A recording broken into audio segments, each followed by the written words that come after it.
Hello everyone and welcome back to yet another Don't Starve guide, and today we're going to talk a little bit about the cold because we experienced a little bit of the cold earlier, so we want to talk about how to deal with that a little bit. Now, there are several things you can do later on in the game, which is mainly your clothes. So if you go over into the dress section and then you go and stand next to your science machines, you'll be able to see that you have quite a few different things that you can wear for clothes. Like you have your puffy vest, your breezy vest, and you know, you've got a lot of things. Like you've got your winter hat. Bush hat doesn't do anything for you. You've got rabbit earmuffs and various things like that.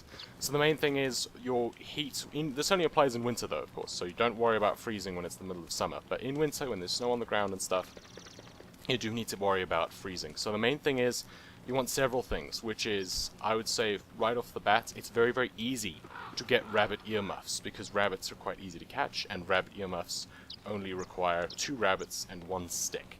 So it's very, very easy to get rabbit earmuffs. And then you just put those on, and that'll help make it take a little bit longer for you to freeze to death, or start freezing. And if you are Wilson, you'll see that I have like a majestic beard that I've been growing for quite a while, and it goes down to like my kneecaps. That also gives a huge amount of insulation. It gives more insulation the longer it is. You can of course shave it off if you need sanity, but it does kind of help to have a long full winter because it gives you so much insulation. And then of course the other thing is you want to make sure to be standing next to fires if you start freezing. Anything warm, you can set things on fire and stand next to that. If you're holding a torch, that will also help to reduce the freezing, but it's not very much. Like, it's a really, really, really small amount. Mainly the fires are much, much better, but if you have a torch you can also set other things on fire and that can help warm you. I would also say, to be honest, right off the early things to get for dealing with the freezing, I mean, the breezy vest and stuff, that's all fantastic, but it's pretty difficult to get right off, you know, for like maybe the first winter. I wouldn't really have that normally.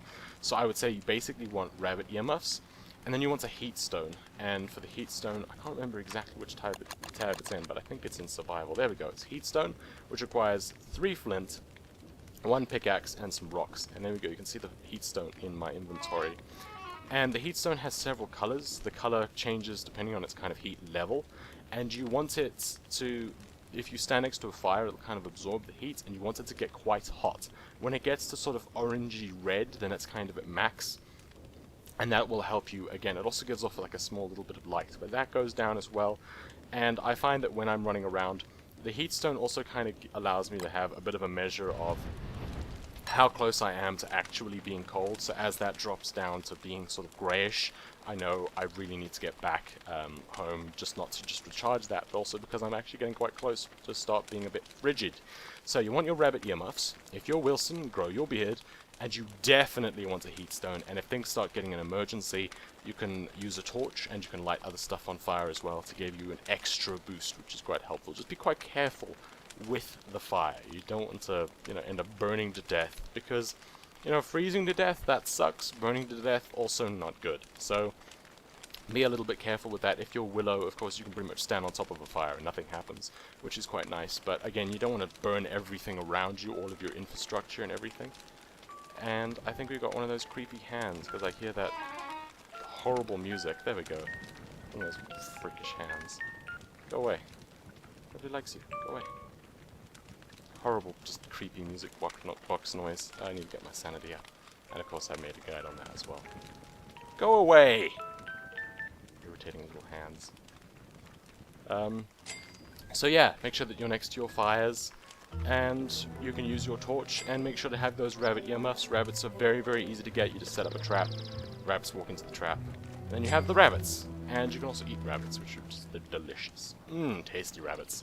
So basically all you really need is rabbit earmuffs, a heat stone, and then just try not to stay outside and away from your fire for too long. Also remember, guys, get a huge supply of wood and logs, because if you run out, yeah, you're probably going to die, if not from the darkness, but also just from the freezing to death part. You want to have enough logs to pretty much keep the fire going almost the entire time.